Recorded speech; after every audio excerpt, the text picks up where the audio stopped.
अस्सलाम वालेकुम स्टूडेंट्स। आज जो हम अपना चैप्टर स्टार्ट कर रहे हैं वो है चैप्टर नंबर 6, जिसमें हम लोगों ने सारी की सारी इंटरप्रेन्योरशिप को लेकर जो है वो अपनी बात करनी है।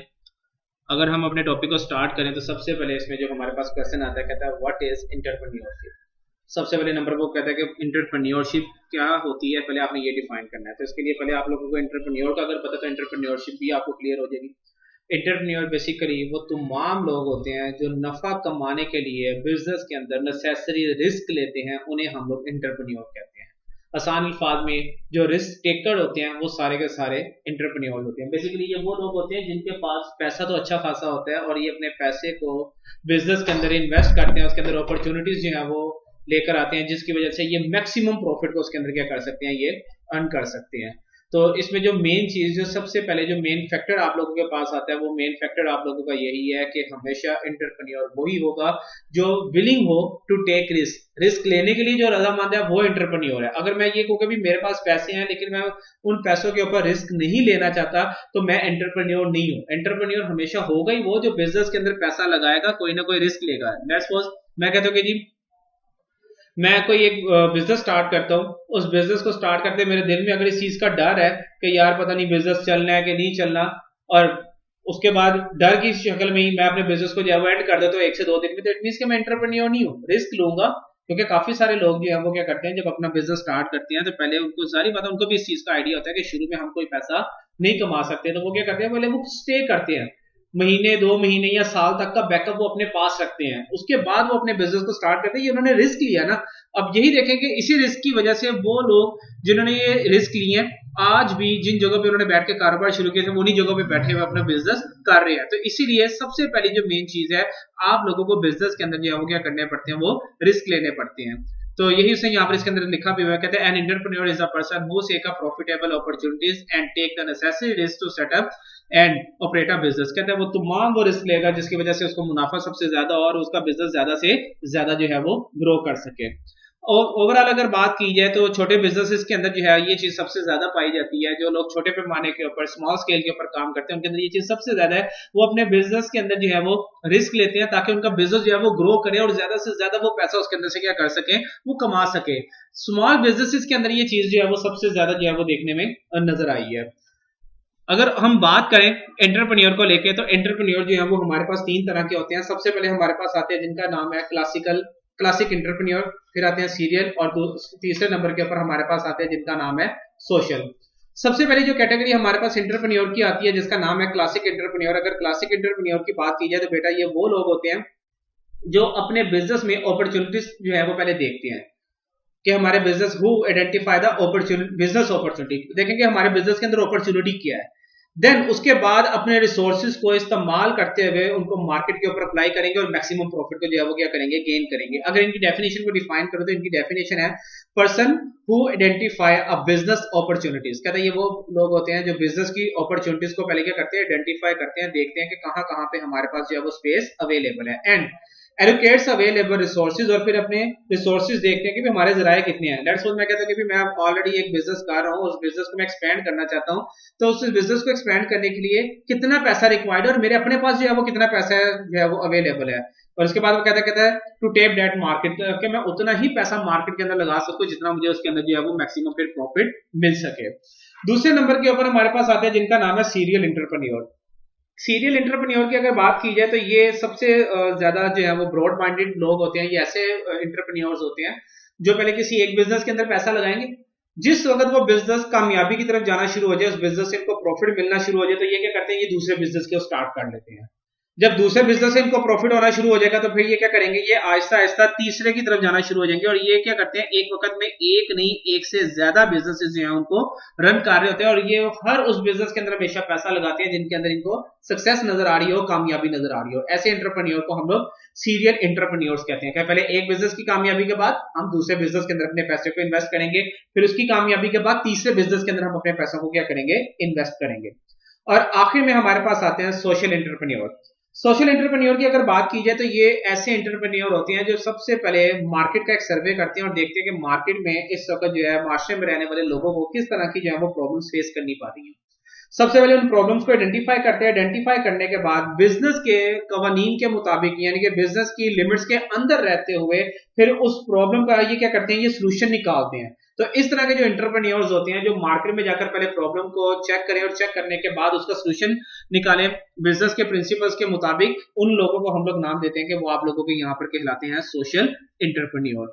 अगर थोड़ा सा अगर हम इसको आगे मजीद कंटिन्यू करें तो नेक्स्ट हमारे पास आ जाता है entrepreneur as a career.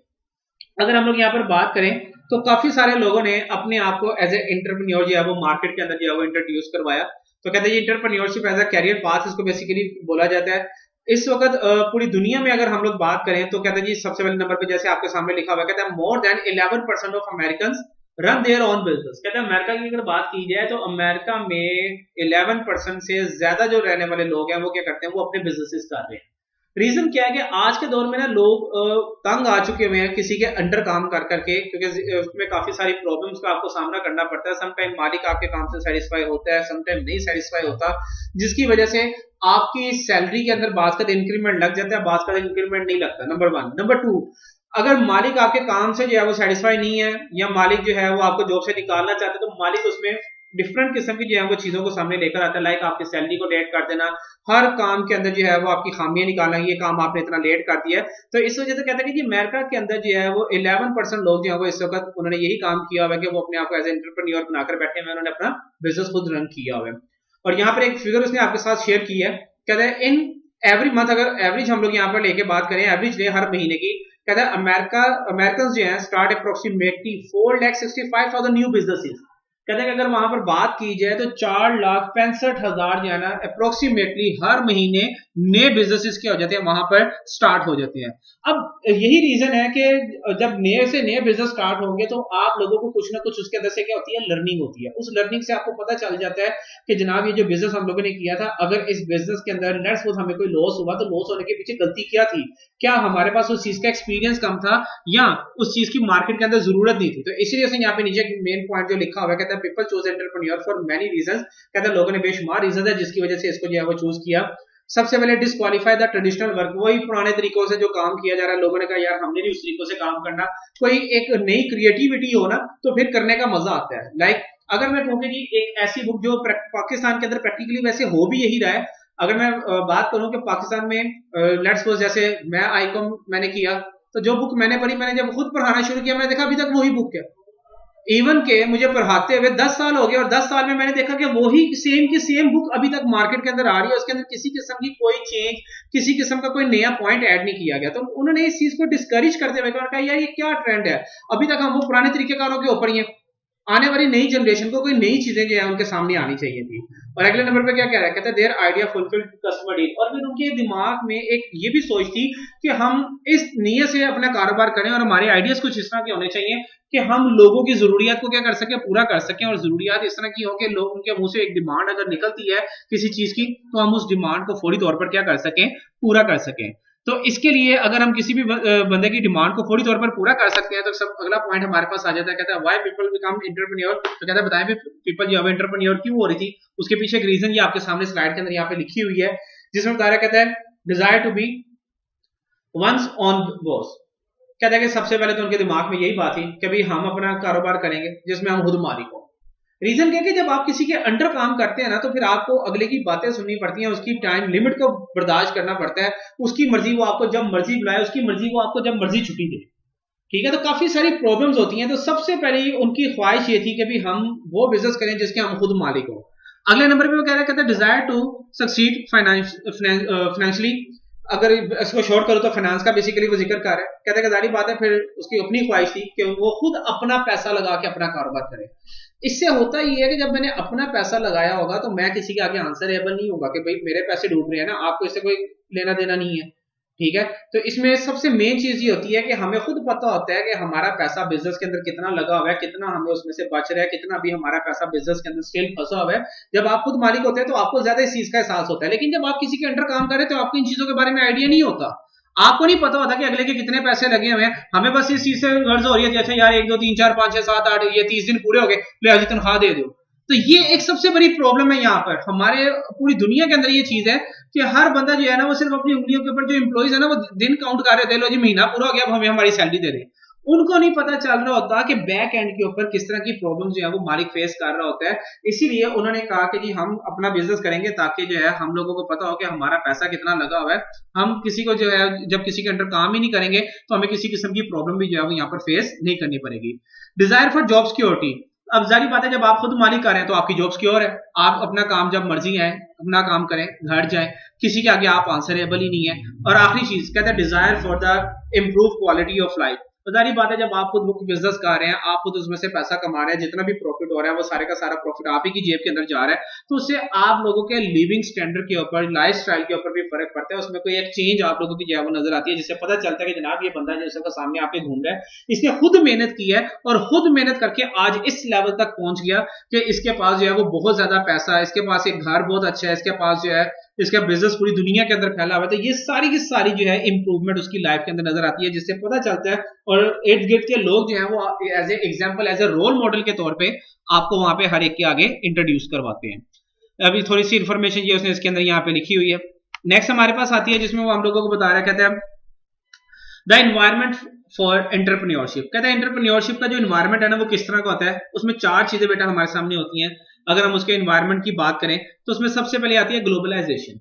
Globalisation ये है कि आप लोगों को पहले जब आप बिजनेस करने के लिए जा रहे हैं तो आपको ओवरऑल मार्केट की हर चीज का अंदाजा होना चाहिए।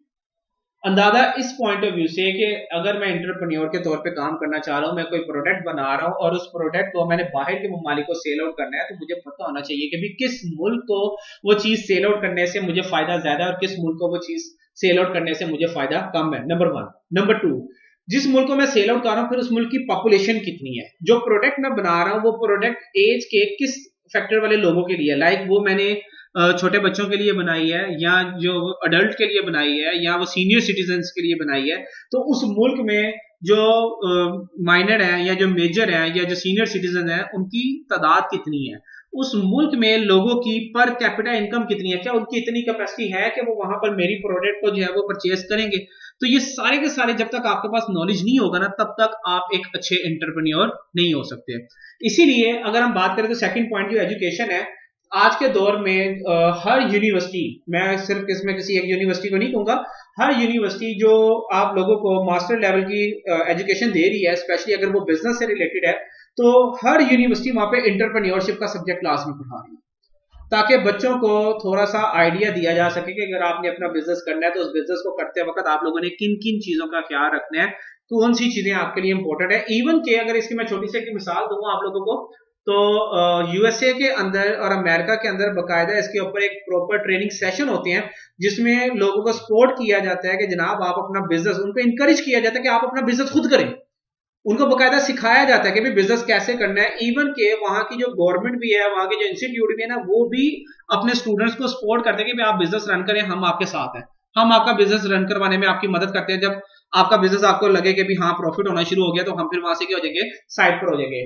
इस वक्त जो है यूएसए के अंदर ये चीज सबसे ज्यादा पाई जाती है। वहां पे रहने वाले जो लोग हैं, जो यूनिवर्सिटीज के अंदर जो टीचर्स वगैरह हैं, वो अपने स्टूडेंट को इतना प्रमोट करते हैं कि अगर कोई स्टूडेंट जॉबलेस हो तो उसको कहीं ना कोई बिजनेस का आइडिया देते हैं कि बेटा आप ये बिजनेस कर लें, पार्ट टाइम आप इसके अंदर से जो है वो बहुत अच्छा पैसा कमा सकते हैं। तो दैट्स एजुकेशन।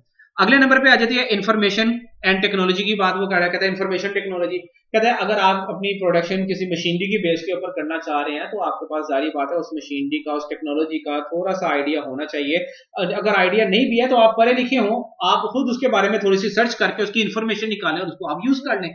या अगर आपको नेट से या किसी सोर्स से वो इन्फॉर्मेशन नहीं मिल रही तो कोई बंदा अगर आपके पास आता है वो आपको वो चीज सिखा के जाता है, तो आप जारी बात है अगर थोड़े से एजुकेटेड होंगे तो तभी आप उस चीज को इजीली अंडरस्टैंड कर सकते होंगे। और आखिरी नंबर के ऊपर जो हमारे पास इसके अंदर पॉइंट आता है उसका नाम है डेमोग्राफिक एंड इकोनॉमिक ट्रेंड। अगर बात की जाए डेमोग्राफिक एंड इकोनॉमिक ट्रेंड की तो बेसिकली हम लोगों को जोग्राफिया लिहाज से जो है वो फिर हर चीज को देखना पड़ता है और फिर इकोनॉमी का ट्रेंड देखना पड़ता है। रीजन ये है कि जो प्रोडक्ट मैं बना रहा हूँ क्या वो पूरी दुनिया में 24 घंटे इस्तेमाल हो सकती है, क्या वो हर रोज यूज की जा सकती है, कहीं ऐसा तो नहीं कि उसका किसी सीजन के साथ कोई ताल्लुक है। जैसे अगर मैं कहूँगी जी मैंने कपड़े बनाने शुरू कर दिए हैं सर्दियों के लिए, तो पूरी दुनिया में सर्दी तो नहीं होती, कुछ ममालिक में सर्दी है, कुछ ममालिक में गर्मी है, मौसम जो है वो चेंज होता है।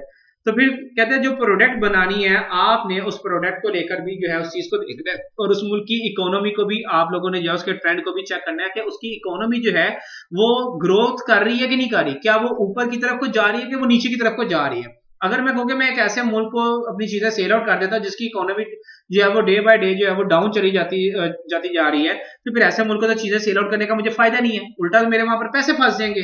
तो इसीलिए ये 4 पॉइंट्स इसके अंदर आते हैं। सबसे पहले ग्लोबलाइजेशन आप लोगों के पास आती है कि आपको पूरे का पूरा उसका आइडिया होना चाहिए। एजुकेशन की मैंने आपको बात बताई कि इस वक्त पूरी दुनिया के अंदर इस चीज को प्रमोट किया जा रहा है। हर यूनिवर्सिटी जो है अपने अपने लेवल के ऊपर अपने स्टूडेंट्स को जो है वो एंटरप्रेन्योरशिप का सब्जेक्ट लाजमी पढ़ा रही है। इंफॉर्मेशन टेक्नोलॉजी मैंने आपको कहा कि आप लोगों के पास जो टेक्नोलॉजी आप इस्तेमाल कर रहे हैं उसका थोड़ा बहुत आइडिया होना चाहिए।